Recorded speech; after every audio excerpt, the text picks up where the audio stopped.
Assalamu alaikum, grade 7. This is the worksheet number 9 from year number 1 food, lesson 2 nutrition in animals. This is the second last worksheet of this lesson. Part A is choose the correct answers. These multiple choice questions are related to the dentition in human being. So first you have to understand what is dentition. As you know that there are two types of teeth in human. One are the milk teeth and others are permanent teeth. When the milk teeth falls off, the permanent teeth take their place. And you know that humans are omnivores. They take different type of food, so there are different types of teeth are present in their jaws. These teeth are incisors, canines, premolars and molars. And this picture shows half of upper and lower jaw of human being. First are incisors. You can see the chisel like structure of incisors, and there are two pairs in each jaw. They help in cutting and biting the food.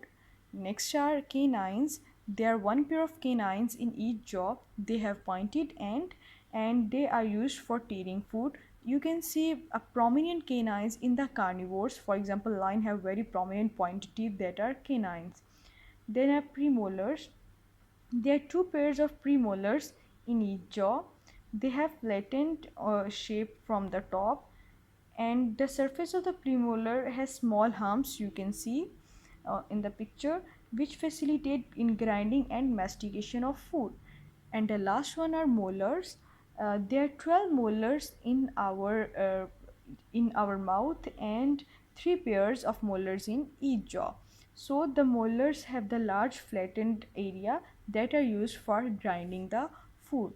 So that was the dentition in human being. Now you can solve these multiple choice questions.